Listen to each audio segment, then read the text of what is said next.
Have you ever watched as a leaf falls from a tree, wondering where it truly goes? We're told it decays, disappears, becomes nothing. But what if I told you that nothing, absolutely nothing, ever truly disappears from this universe? That leaf doesn't vanish into nothingness. It transforms. It becomes soil. The soil nourishes new plants. Those plants feed animals. Those animals eventually return to the earth. And the dance continues, endlessly.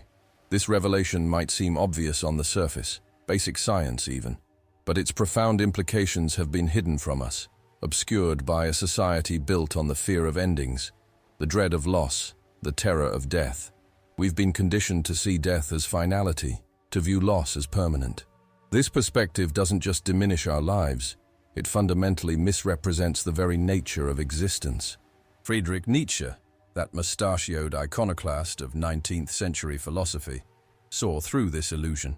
Behind his often misunderstood ideas lay a profound recognition. Nothing in this cosmos is ever truly lost. Everything returns, not necessarily in identical form, but transformed, reborn, reconfigured in the eternal dance of being. What passes away, he revealed, only changes its face. Why has this perspective been so thoroughly suppressed? Why do we cling so desperately to the idea of permanence in a universe that demonstrates constant flux? And most importantly, how might our lives transform if we embraced this cosmic truth, that we exist in an eternal dance where nothing ever truly dies? Have you ever sensed this truth intuitively, feeling somehow that the boundaries between life and death, being and non-being, are not as absolute as we've been taught?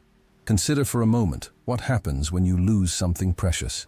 A relationship ends, a loved one passes away, a cherished possession breaks. Our cultural programming tells us that these things are gone forever. Irretrievable losses to be mourned, holes in our lives that can never be filled. This narrative creates a peculiar anxiety that permeates modern existence, a desperate clinging, a fear-based hoarding of experiences, relationships, and possessions. Yet across human history, we find a persistent counter-narrative. Ancient philosophies from the East speak of reincarnation and rebirth. Pre-Socratic philosophers like Heraclitus proclaimed that change is the only constant. Indigenous wisdom traditions worldwide recognize cycles of renewal rather than linear progression toward finality. Even modern physics suggests matter and energy are neither created nor destroyed, merely transformed. These perspectives have been systematically marginalized in favor of linear, terminal worldviews. Our educational systems teach us to see history as a straight line rather than a cycle. Our economic models depend on the anxiety produced by scarcity and irreplaceable loss. Our dominant religious frameworks focus on single lives culminating in permanent reward or punishment. This anomaly becomes particularly striking when we observe nature itself. Nothing in the natural world demonstrates true finality or complete disappearance. The water cycle, carbon cycle, nitrogen cycle, all reveal patterns of continuous transformation rather than terminal endings. Even stars, in their deaths, scatter their elements across the cosmos to form new celestial bodies. The question then becomes unavoidable. Why do we cling to narratives of permanent loss in a universe that consistently demonstrates patterns of eternal transformation? What forces benefit from maintaining our fear of endings? And how might a philosopher's insights from the 19th century offer us liberation from this pervasive anxiety? Do you see how this fundamental misperception about the nature of loss has shaped your own relationship with change, with endings, with transformation in your life? In August of 1881, Friedrich Nietzsche was walking through the Swiss woods near Lake Silvaplana. The summer sun filtered through pine branches as he wandered, wrestling with ideas about time, existence, and the nature of reality. Suddenly, beside a massive pyramidal rock, he experienced what he later described as the most profound moment of his life, the revelation of eternal recurrence. This wasn't merely another philosophical concept to be debated in academic circles. For Nietzsche, this was a visceral, life-altering recognition that would transform his entire philosophical project. He later wrote that he wept uncontrollably at this insight, overwhelmed by its implications for human existence. To understand why this moment was so profound, we must understand Nietzsche's context. Born in 1844 to a Lutheran pastor, young Friedrich had been immersed in Christianity's linear conception of time: creation, fall, redemption, judgment, eternity. When his father died suddenly when Friedrich was only 4 years old, the boy experienced his first devastating encounter with what appeared to be irrevocable loss. This personal tragedy coincided with the broader intellectual crisis of 19th century Europe. Darwin's evolutionary theories had undermined religious certainties. Industrialization was transforming societies at a dizzying pace. Traditional values were collapsing, and Nietzsche famously proclaimed, "God is dead," not as a celebration, but as a diagnosis of a civilization that had lost its foundational narratives. In this context of personal grief and cultural disorientation, Nietzsche began to develop an alternative understanding of existence, one that didn't depend on external authorities or comforting fictions about permanence. His health constantly failing, often in excruciating pain, he nevertheless produced works of astonishing insight and originality. The concept that crystallized by that Swiss lake wasn't simply a philosophical abstraction. It emerged from Nietzsche's own intimate experiences with suffering, with illness, with the apparent finality of loss. Yet instead of surrendering to despair, he uncovered something profound: the recognition that transformation, not destruction, is the fundamental law of being.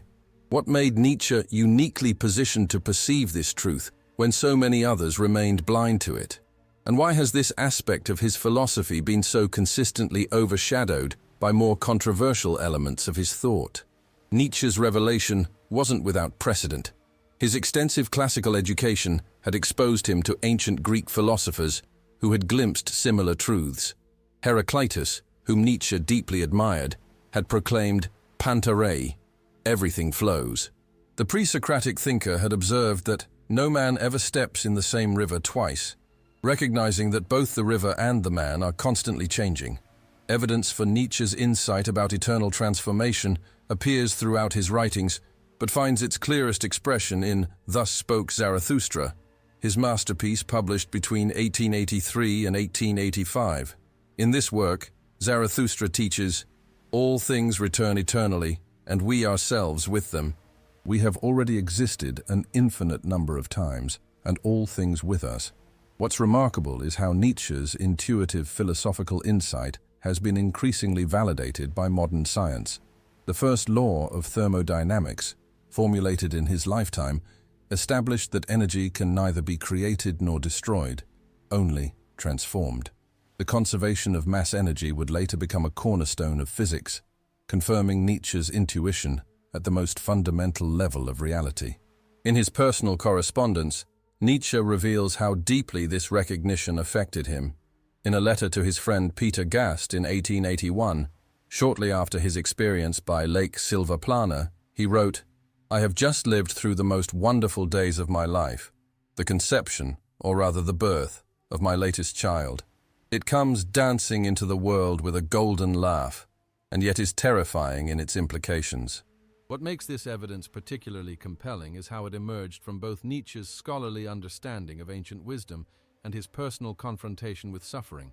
His frequent illnesses, debilitating migraines, stomach ailments, deteriorating vision, had brought him repeatedly to the threshold between being and non-being. Rather than breaking him, these experiences opened his perception to the continuous nature of transformation. His notebooks from this period contain sketches and diagrams exploring circular time, the eternal return of the same, and what he called the eternal hourglass of existence. These weren't merely theoretical exercises, but attempts to map a profound cosmological insight that ran counter to the dominant linear narratives of Western thought. Most tellingly, Nietzsche began to reorganize his entire ethical framework around this recognition. If nothing is ever truly lost, if everything returns in transformed states, then each moment takes on immeasurable significance. Live in such a way, he challenges us, that you would will the eternal recurrence of your life. Have you noticed how the moments of greatest personal transformation in your own life often emerge from what initially appeared to be irrevocable loss? As we follow Nietzsche's investigation deeper, we discover that his concept of eternal transformation wasn't simply a cosmological theory. It was a direct challenge to the life-denying aspects of Western thought. In his work, The Gay Science, published in 1882, he presents his famous parable of the madman searching for God, declaring God's death. But this wasn't merely a rejection of religion. It was a call to face existence without the comfort of permanence, without guarantees of eternal preservation. Nietzsche recognized that Western philosophy, from Plato onward, had been dominated by a quest for unchanging truth, for eternal forms that transcend the material world's constant flux. This philosophical tradition, merging with Christianity's promise of eternal life, had created a profound bias against transformation, change, and impermanence. In his notebooks from 1884, Nietzsche wrote, "I teach you the overman. Man is something that shall be overcome. What have you done to overcome him?" This call to self-overcoming represents the ethical dimension of eternal transformation. If we ourselves are not fixed entities, but ongoing processes of becoming, then our highest calling is to participate consciously in our own transformation. The evidence becomes even more compelling when we examine how this insight transformed Nietzsche's own relationship with suffering. Throughout his adult life, he experienced debilitating health problems that would have broken many people. Yet in his work, Ecce Homo, he writes, "I have often asked myself whether I am not more heavily indebted to the hardest years of my life than to any others." He recognized that his suffering wasn't meaningless destruction, but the catalyst for his most profound transformations. In Beyond Good and Evil, published in 1886, Nietzsche directly challenges the binary thinking that separates creation from destruction. What is done out of love always takes place beyond good and evil. Here we see his recognition that creation and destruction are not opposites, but aspects of the same transformative process, just as in nature, where decomposition enables new growth. Perhaps most significantly, Nietzsche's investigation led him to question our entire relationship with time. In traditional Western thought, time is conceptualized as linear progress, with the past irretrievably lost, the present fleeting, and the future uncertain. Nietzsche proposed instead a view of time as cyclical and interconnected, what he called the eternal return. This wasn't merely speculative cosmology, but a profound reorientation of human consciousness toward temporal experience. Through his investigation, Nietzsche was developing what we might call an ethics of becoming rather than an ethics of being, a framework for living that embraces rather than denies the transformative nature of existence. But why has this aspect of his philosophy been so consistently overshadowed by other elements of his thought? Do you sense how differently you might live if you truly internalize the understanding that nothing is ever lost, only transformed?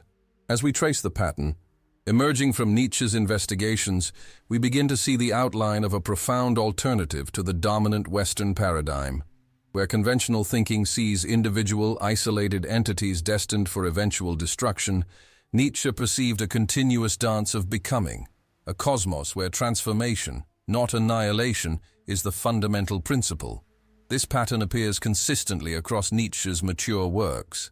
In Thus Spoke Zarathustra, his character proclaims, "All joy wants eternity, wants deep, deep eternity." This isn't a longing for static immortality, but a recognition that joy itself is an aspect of the eternal dance of becoming. The pattern becomes clearer when we examine Nietzsche's concept of the will to power, often misunderstood as mere domination over others. In his notebooks, he clarifies, "My idea is that every specific body strives to become master over all space and to extend its force, its will to power, and to thrust back all that resists its extension. This isn't about conquering others, but about the fundamental drive of all existence toward creative transformation." What's remarkable is how this pattern aligns with ancient wisdom traditions worldwide. The Buddhist concept of anicca, impermanence, and the Taoist understanding of eternal flux parallel Nietzsche's insights. Indigenous cyclical cosmologies across continents recognize what he perceived, that death and birth are aspects of a continuous process, not absolute states. Even more striking is how modern science has validated this pattern. Ecological systems demonstrate continuous cycles of transformation where nothing is wasted. Every ending becomes a beginning. Quantum physics has revealed that at the subatomic level, particles exist in states of probability and potential rather than fixed identity. Thermodynamics confirms that energy changes form, but is never lost. In his personal life, Nietzsche embodied this pattern. As his physical health deteriorated, his philosophical insights intensified. As he lost conventional social connections, he developed a more profound relationship with existence itself. Even his mental collapse in 1889, traditionally seen as a tragic end, can be understood as a transformation, his consciousness shifting from rational analysis to a different mode of being. The pattern that emerges most clearly is what we might call creative destruction, or destructive creation, the recognition that these are not opposites, but aspects of a single process. The caterpillar doesn't simply die, it transforms into a butterfly. The seed doesn't disappear, it becomes the tree. And human consciousness, Nietzsche suggests, contains the potential for its own metamorphosis. This pattern reveals why our conventional fear of endings is fundamentally misplaced. We don't fear transformation, we fear annihilation. But in a universe where nothing is ever truly annihilated, this fear loses its foundation. What implications might this have for how we approach not only personal loss, but the great transitions facing our civilization? Have you noticed this pattern of creative transformation operating in your own life, where what appeared to be endings revealed themselves as beginnings in disguise? The implications of Nietzsche's insight about eternal transformation extend far beyond abstract philosophy. They challenge us to fundamentally reconsider our relationship with time, with change, with loss, and ultimately with life itself. First, consider how this perspective transforms our relationship with death. In the conventional view, death represents an absolute ending, a final annihilation to be feared and postponed at all costs. But through Nietzsche's lens, death appears not as termination, but as metamorphosis, a transformation of energy and matter into new forms. This doesn't negate grief. We still lose the unique configuration of elements that constituted a beloved person, but it places that grief within a cosmic context of ongoing becoming. In The Gay Science, Nietzsche writes, "The thought of death should be a friend and comfort to you. Otherwise you're but a pale, fearful wanderer on the earth." Rather than denying death's reality or seeking escape through fantasies of unchanging afterlives, he challenges us to integrate the knowledge of transformation into our living. Die at the right time, Zarathustra advises, not as capitulation to finality, but as conscious participation in the transformative cycle. This insight also revolutionizes our understanding of identity. If nothing remains permanently fixed, if we ourselves are processes rather than static entities, then clinging to rigid self-definitions becomes not only futile, but life-denying. One must know how to conserve oneself, Nietzsche writes, the hardest test of independence. This conservation isn't preservation of an unchanging self, but stewardship of our ongoing becoming. Perhaps most profoundly, eternal transformation challenges our cultural narratives about progress, purpose, and meaning. Linear conceptions of history, whether religious narratives of redemption or secular stories of inevitable advancement, give way to a more cyclical understanding where each moment contains its own significance. If we affirm one single moment, Nietzsche observes, we thus affirm not only ourselves, but all existence. This perspective also transforms how we might approach contemporary crises. Environmental devastation, for instance, appears not simply as destruction, but as transformation towards states potentially incompatible with human flourishing.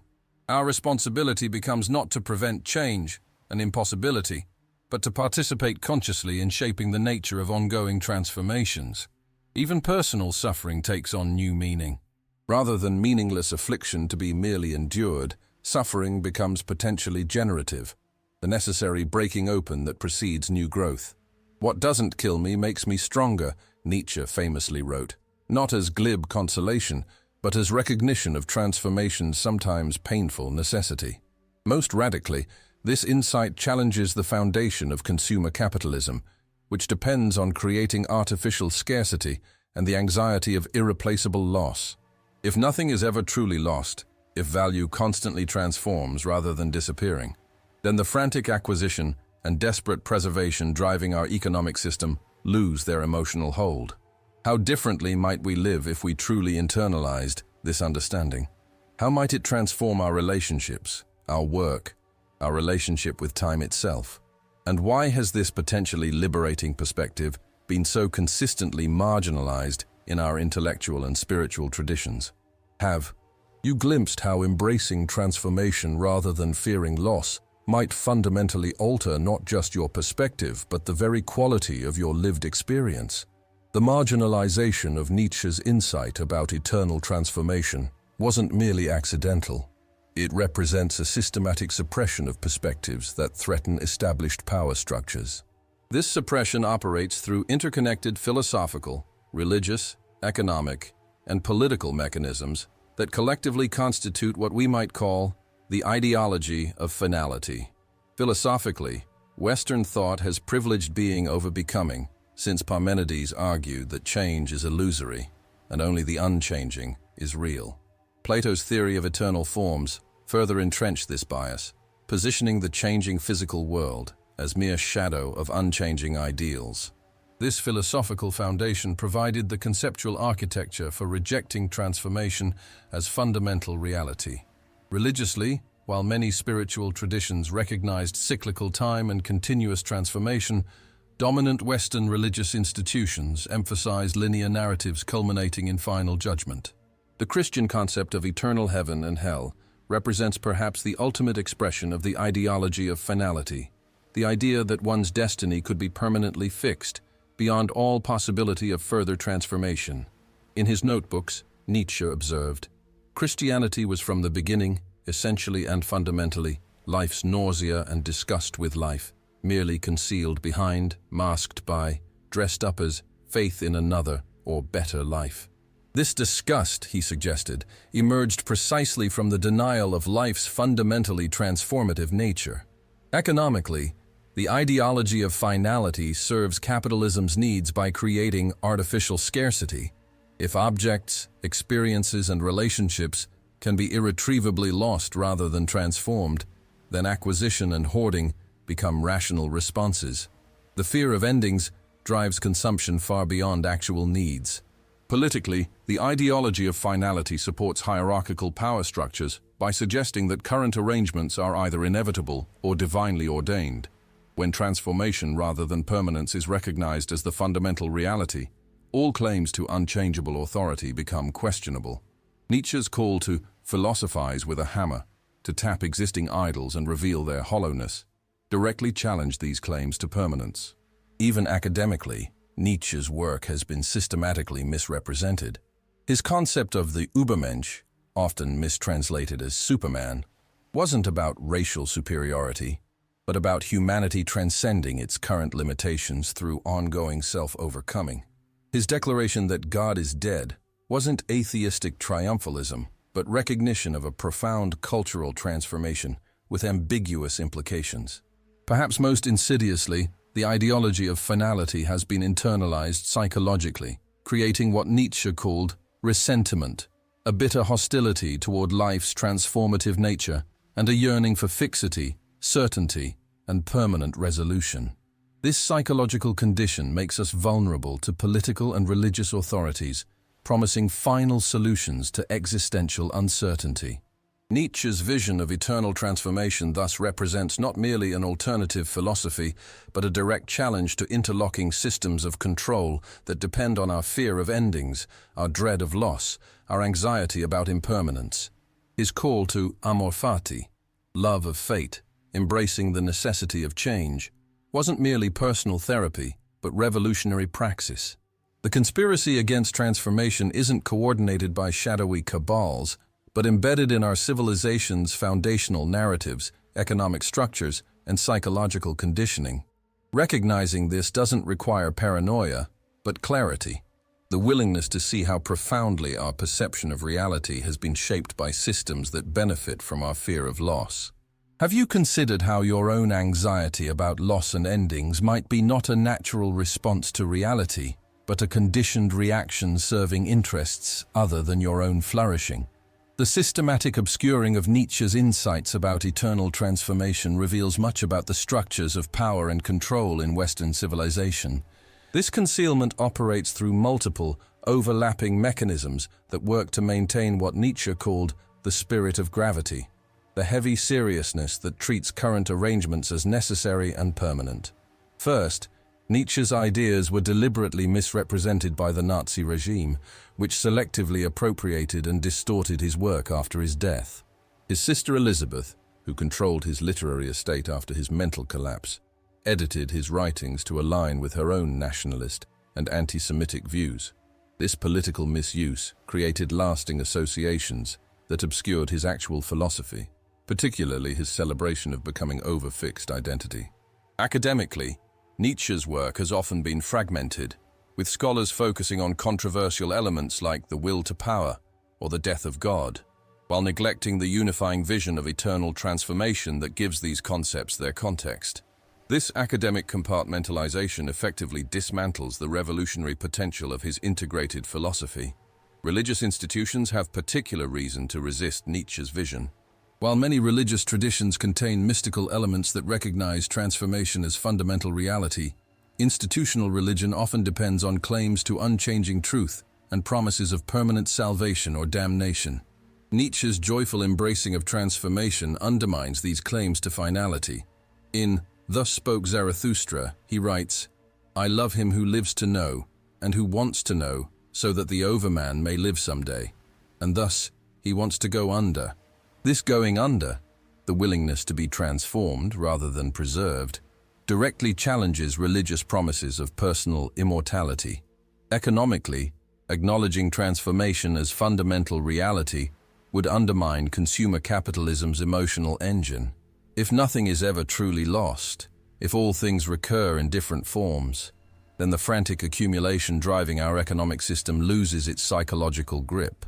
The marketing industry depends on creating artificial needs based on fear of missing out, anxiety about irretrievable loss, and the illusion of permanent satisfaction through acquisition. Even psychologically, humans demonstrate resistance to Nietzsche's insight. Terror management theory and psychology suggest that much human behavior is motivated by the denial of death and impermanence. Cultural worldviews promising some form of permanence, whether religious afterlives, lasting achievements, or enduring social structures, provide psychological buffers against the anxiety of impermanence. Most subtly, language itself encodes biases against transformation. Indo-European languages emphasize nouns, things, over verbs, processes, entities over relationships, being over becoming. This linguistic structure makes it difficult even to articulate the primacy of transformation without seeming paradoxical or obscure. Perhaps most ironically, Nietzsche himself became a victim of the very finality he challenged. His mental collapse in 1889, followed by 11 years of silence before his death in 1900, has been treated as the end of his philosophical development rather than another transformation. His later works are often dismissed as showing signs of incipient madness rather than evolving insight. This multi-layered concealment wasn't coordinated conspiracy, but emergent pattern, the collective response of systems dependent on the ideology of finality when confronted with its most profound philosophical challenge. Nietzsche anticipated this resistance, writing, "The snake that cannot shed its skin perishes. So do the spirits who are prevented from changing their opinions." Have you noticed how our culture systematically directs your attention toward what might be lost, rather than the ongoing dance of transformation that constitutes reality? What if the most profound liberation isn't freedom from death, but freedom from the fear of endings? What if the greatest revolution isn't establishing permanent solutions, but embracing the eternal dance of transformation that constitutes reality itself? Nietzsche's ultimate revelation wasn't that we should resign ourselves to impermanence or stoically endure loss. His vision was radically affirmative, what he called the most joyful wisdom. To fully embrace the reality of eternal transformation is to be freed from the anxious clinging that diminishes life's intensity. It's to recognize, as he wrote in Ecce Homo, that saying yes to life even in its strangest and hardest problems, that is what I called Dionysian. This perspective doesn't eliminate grief. We still experience the passing of particular configurations we've loved, but it places that grief within a cosmic context that transforms its meaning. Nothing that has been is ever completely lost. Every moment participates in eternity through its endless transformative echoes. My formula for greatness in a human being, Nietzsche wrote, is amor fati, that one wants nothing to be different, not forward, not backward, not in all eternity, not merely bear what is necessary, but love it. This love of fate isn't passive acceptance, but active embrace, the recognition that transformation itself is the greatest gift of existence. The practical implications of this revelation are profound. Imagine approaching your relationships not with anxious possession, but with open appreciation of their continuous becoming. Imagine facing societal changes not with fearful resistance, but with creative participation. Imagine approaching your own aging and eventual death, not as defeat, but as metamorphosis. This perspective doesn't call for resignation to whatever happens, but for conscious participation in shaping the nature of ongoing transformations. It's not fatalism, but creative engagement with necessity. As Nietzsche put it, my humanity is a constant self-overcoming. The question isn't whether transformation will occur, it's whether we will participate in it consciously or resist it futilely. Every ending contains beginnings. Every loss creates space for new emergence. Every death nourishes future life. This isn't poetic metaphor, but literal description of existence's fundamental pattern. If this understanding resonates with something you've intuited beneath the surface of conventional narratives about permanence and loss, you're not alone. Throughout human history, there have been those who glimpsed this truth and were transformed by it, not into passive acceptance, but into more vibrant, creative participation in life's eternal dance. I invite you to join our philosophical investigation by leaving a comment about a moment when what initially seemed like an ending revealed itself as transformation in your life. Share this perspective with others who might be struggling with apparent loss. And subscribe to continue exploring the hidden wisdom that can liberate us from unnecessary suffering. The final question isn't whether we can avoid endings, it's whether we can recognize that nothing truly ends. Everything transforms. As Nietzsche wrote in a fragment from 1885, "This life as you now live it and have lived it, you will have to live once more and innumerable times more, and there will be nothing new in it, but every pain and every joy and every thought and sigh must return to you." If we truly embrace this eternal dance, how might we live differently? With what intensity might we experience each moment, knowing it participates in eternity, not through unchanging permanence, but through endless creative transformation? As fellow investigators of life's deepest mysteries, let's continue this exploration together. Like this video, if you've glimpsed this truth in your own experience. Comment with a moment when apparent loss revealed itself as transformation. And subscribe to join our community of philosophical explorers, challenging the narratives that diminish rather than enhance our living. Remember, nothing is ever truly lost. Everything returns in another form.